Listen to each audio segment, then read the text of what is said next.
রামিসার ঘটনায় এইমাত্র ফাঁসি হয়ে গেল রামিসার বাবার।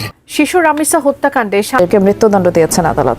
আমাদের স্কুলে তো শোকের ছায়া ভাই, সে আমাদের সন্তান। আমরা লামিসার বাবা মাই শুধু লামিসাকে হারাই নাই, মনে করেন আমরা আমাদের একটা সন্তানকে হারাইছি। অনেক মেধাবী, ব্রাইট, লাস, গান, খেলাধুলা সবকিছুতে ও ছিল ফার্স্ট গার্ল। এরকম তো আমাদের বোন আছে, আমরা এখন কেমনে পড়াবো স্কুল আমাদের বোনরে। রামিসা ব্যাপারটা আরো বেশি মানে যেহেতু এটা খুব বাচ্চা, স্কুল গোয়িং বাচ্চা, দেখতে এত মায়া লাগে মানে। আর ওর বাবার আসসালামু আলাইকুম দর্শক, রামিসার নিয়ে এবার চাঞ্চল্যকর তথ্য বের হয়ে এসেছে। হ্যাঁ দর্শক, আপনারা ঠিকই শুনেছেন।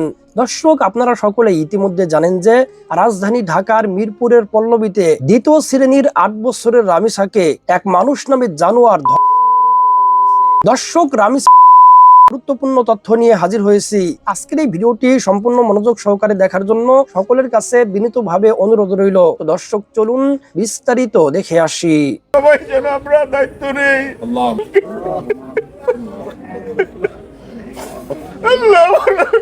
আমি সহ্য করতে পারি না।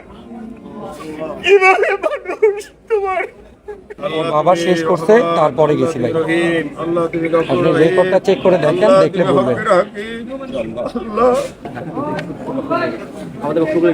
যে আমাকে সর্বোচ্চ আস্থা দিয়েছেন, যত দ্রুততা সম্ভব, এবং এই আইনের সর্বোচ্চ যে শাস্তি আছে সেই শাস্তি যেন প্রয়োগ করা হয়, যেমন প্রয়োগ করবার সমস্ত যে আইন কানুনগুলি আছে যত দ্রুততার সাথে শেষ করা যায়, তার জন্য মাননীয় প্রধানমন্ত্রী আইনমন্ত্রীকে ওখানেই দাঁড়িয়েই উনি নির্দেশ দিয়েছেন। তার কোনো মার্জন এইভাবে বুক খালি না হয়। গেটটা খুলে দেখি, নিচে দিকে তাকাই দেখি রামিসার একটা জুতো, আর একটা না। রামিসা যদি বাইরে যায় তাহলে তো 2টা জুতো পড়ে যাবে, একটা কেন। তখন আমার আবার একটা চিৎকার আমি শুনছিলাম আমার রান্নাঘর থেকে। সেই চিৎকারটা শব্দ আমি ভাবছি যে এটা অন্য পাশে ফ্ল্যাট থেকে হয়তো আসছে। আর রামিসা তো চাচার বাসায় গেছে আমার বড় মেয়ের সাথে। যখন দেখি একটা জুতা, তখন আমার মনে একটা খটকা লাগলো। তখন আমি ওই পাশের বাসার দরজাটা থেকে অনেক ধাক্কাধাক্কি করি খোলার জন্য, কিন্তু ওরা খুলে না। সবাই ফাঁসি যাচ্ছে এটাই। আর কোনো মায়ের বুক যেন এইভাবে, আর কোনো রামিসার মতো অন্য কোনো মেয়ে যেন এইভাবে নির্মম ভাবে। রামিসা বয়সটা যদি আমি বলি, এখানে আসলে আমার মনে হয় আমাদের শরীরে সকলের লোম দাঁড়িয়ে যাবে, কারণ আপনারা সকলেই রিলেটেড আমার সন্তানের সাথে সেই শুরু থেকে। রামিসার বয়স যতটুকু মনে হয় যে আমার সন্তানের থেকেও অনেকটা ছোট।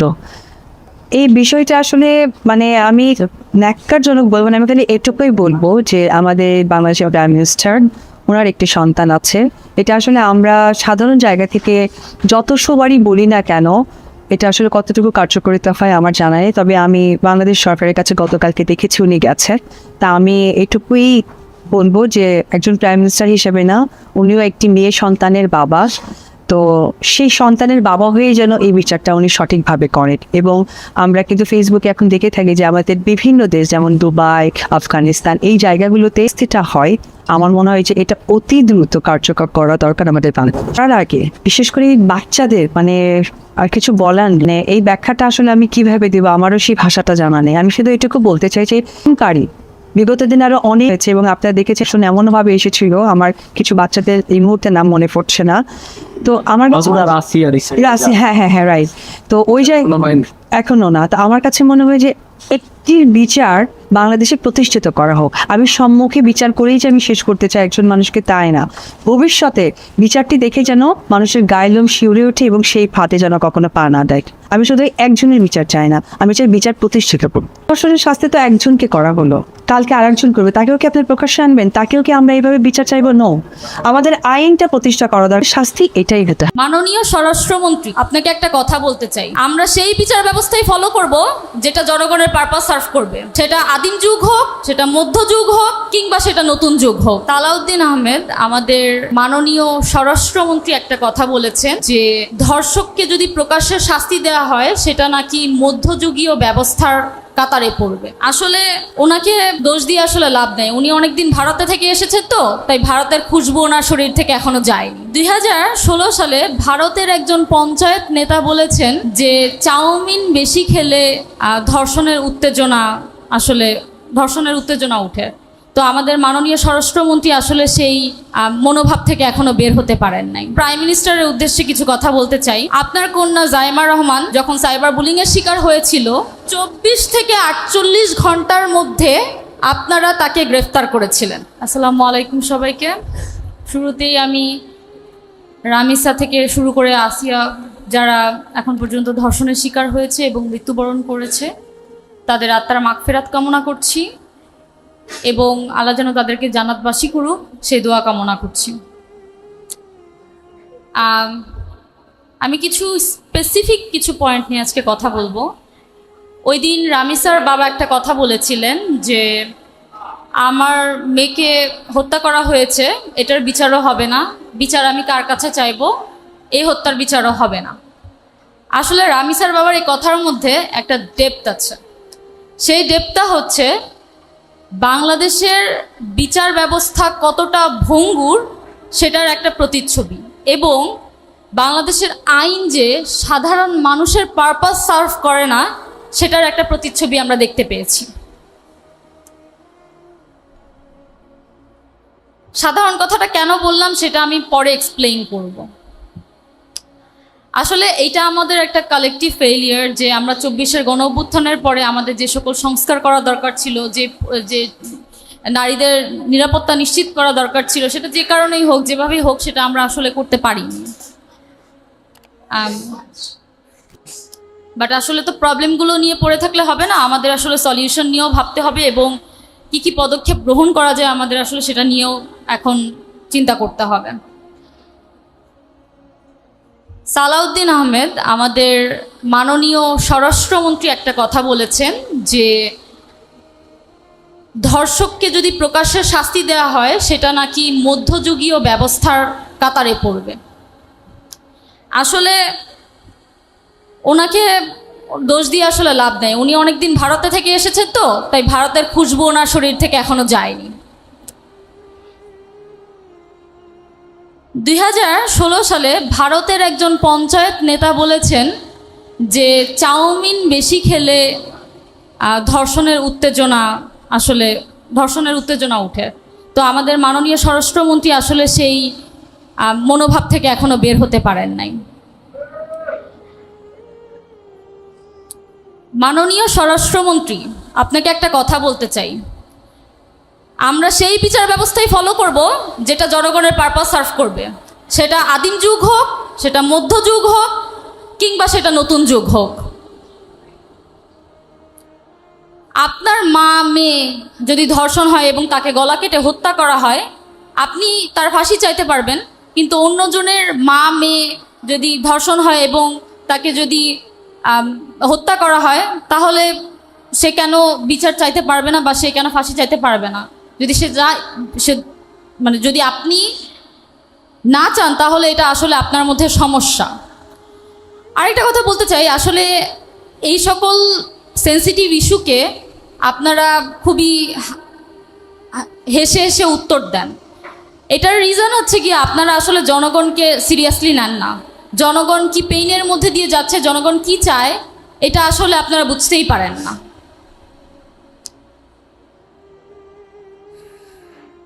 আসলে 24-এর গণ অভ্যুত্থানের পরে আমি অনেক ধরনের কমপ্লেইন করেছি যে দেশে এটা লাগবে ওটা লাগবে, কিন্তু আসলে দেশের মানুষ বেশি কিছু চায় না। তারা দুইটা জিনিস চায়, একটা হচ্ছে আমি যখন রাস্তায় নামবো আমি অ্যাক্সিডেন্ট করে মারা যাব না, আরেকটা হচ্ছে আমার মাথার উপর ব্রিজ ভেঙে আমার মৃত্যুবরণ করতে হবে না, আরেকটা হচ্ছে আমাদের প্রতিটা ঘরের যে নারীরা আছে তারা নিরাপত্তায় থাকবে, তাদের নিরাপত্তা নিশ্চিত করা। আপনারা এই দুইটা জিনিসই ইনশিওর করতে পারছেন না।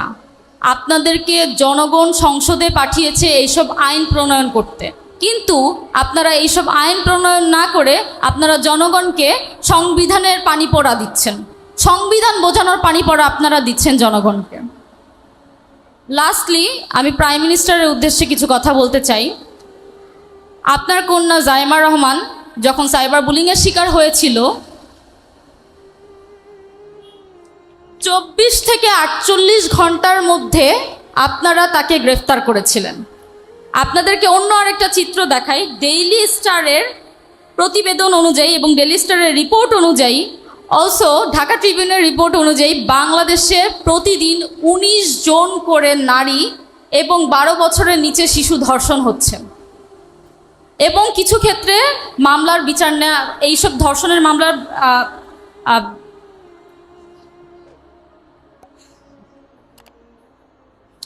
কিছু ক্ষেত্রে এসব ধর্ষণের মামলা নেওয়া হচ্ছে না।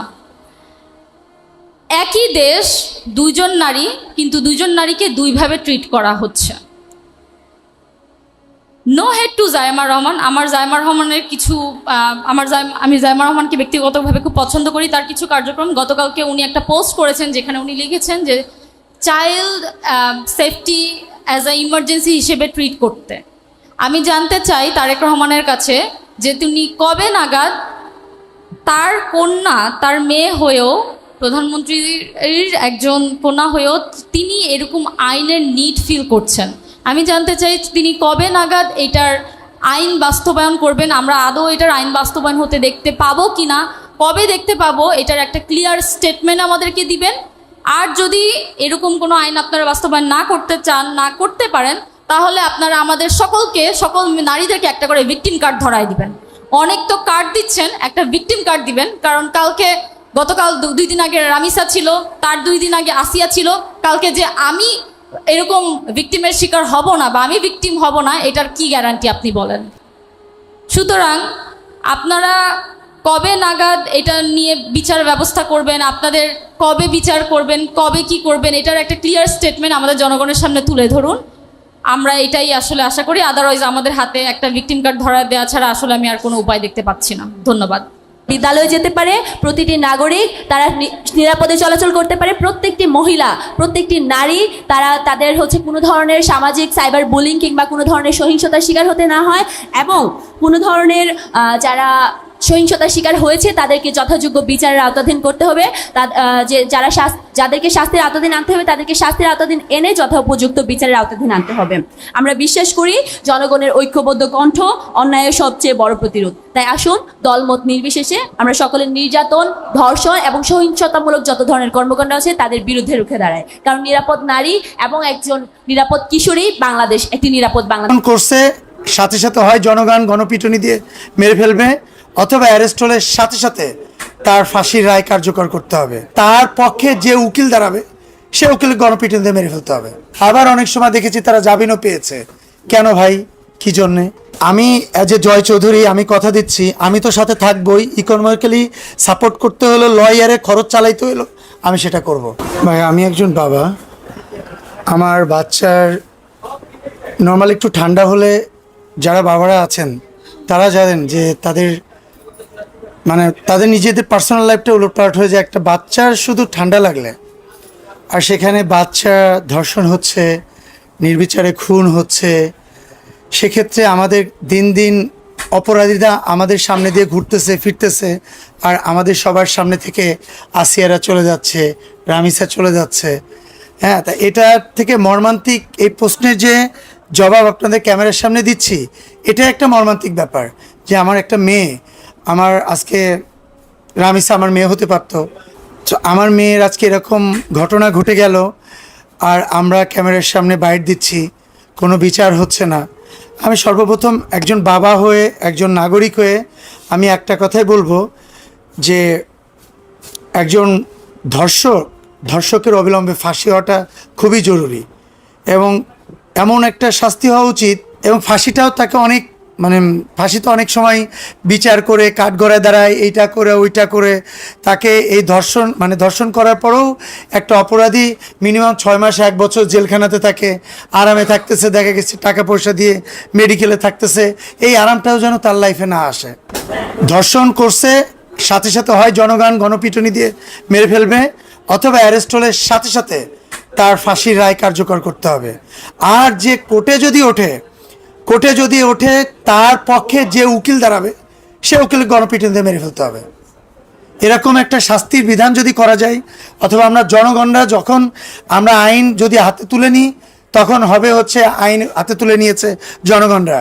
কিন্তু আমার কথা হচ্ছে একজন লয়ার, একজন ব্যারিস্টার যে দাঁড়াবে, আগে তার শাস্তির বিধান করতে হবে। সো আর আমি এটা ছাড়া আমার কিছু বলার নাই। এটা মর্মান্তিক ব্যাপার, এটা একটা কষ্টের ব্যাপার, এটা একটা ইমোশনের ব্যাপার। আজকে রামিসা কালকে আমার সন্তান হতে পারে, কালকে আপনাদের সন্তান হতে পারে। সো আপনারা জনগণ যারা আছেন তারা এটার জন্য বিচারের জন্য রাস্তায় নেমে আসুন। আপনারা অবিলম্বে ফাঁসি চান, যতক্ষণ পর্যন্ত ফাঁসি কার্যকর না হবে পুরো দেশটাকে আপনারা একদম ক্রপসল করে দেন, একদম মানে একদম স্ট্রাক করে দেন আপনি দেশটাকে। কারণ এত বড় একটা অন্যায়ের পরে সেই অন্যায়কারী কিভাবে আরামে ঘুমায় থাকতে পারে, কিভাবে আরামে জেলখানাতে থাকতে পারে। আরে আমি তো বহু আগ থেকে বাংলাদেশের রাজনীতিবিদদেরকে বলি, পুরাপুরি শরিয়া আইন না মানলেও কিছু ক্ষেত্রে মানেন না। আগে যদি ফৌজদারিতে শরিয়া আইন মানা হতো তো 7 বছরের নিষ্পাপ মেয়েকে ধর্ষণ করে হত্যার মতন ন্যাক্কারজনক ঘটনা বাংলাদেশে ঘটতো না। ঘটছে? কথা বলেন। এ লোকের ফাঁসি 2-4 বছরে হবে, সরকারকে দায় দিতে পারবেন না। এটা হচ্ছে আইনের ফাঁকফোকর, ত্রুটিপূর্ণ ব্রিটিশ আইন, ত্রুটিপূর্ণ। ওরা গেছে 200 বছর আগে, কিন্তু ওদের আইন আমরা ছাড়তে পারলাম না। কিন্তু আপনি যদি বিশ্বের সবগুলো উন্নত রাষ্ট্রকে দেখেন, প্রত্যেকটা রাষ্ট্র ব্রিটিশ আইনকে পরিমার্জন করে নিজেদের মতো তৈরি করছে। বরং পৃথিবীর অনেক টপ মোস্ট স্মার্ট কান্ট্রি, সর্বাধুনিক রাষ্ট্রগুলো গোপনে শরিয়া আইনকে অনুসরণ করে। তো সম্মানিত দর্শক শ্রোতা, আশা করি সম্পূর্ণ ভিডিওটি দেখেছেন এবং সবকিছু বুঝতে পেরেছেন। আপনারা দেখেছেন যে রামিসার বাবা বলেছিল আমি বিচার চাই না, কারণ রামিসার বাবা জানে এই প্রশাসন বিচার করতে পারবে না। এই প্রশাসন কোনটা বিচার করেছে? আশার বিচার করেছে, ময়না বিচার করেছে, আরো হাজার হাজার উদাহরণ দিতে পারবো। একটারও বিচার করতে পারে না এই প্রশাসন। জানি না রামিসার বিচার হবে কিনা। রামিসার নতুন কোন ইস্যু আসার পরে আমরা ভুলে যাব। তো দর্শক, আপনাদের কাছে কি মনে হয়, রামিসা কোনো বিচার হবে নাকি কোনো বিচার হবে না? আপনাদের মূল্যবান মন্তব্য অবশ্যই কমেন্ট সেকশনে জানিয়ে দিবেন। তো দর্শক, আজকের এই ভিডিওটি এ পর্যন্তই। আজকের এই ভিডিওটি ভালো লাগলে লাইক এবং শেয়ার করে দিয়েন। আর হ্যাঁ, নিত্য নতুন আপডেট ভিডিও পেতে চ্যানেলটি সাবস্ক্রাইব করতে ভুলবেন না। দেখা হবে নতুন ভিডিওতে। ততক্ষণ ভালো থাকুন, সুস্থ থাকুন, এই দোয়া রইল। আসসালামু আলাইকুম ওয়া রাহমাতুল্লাহ।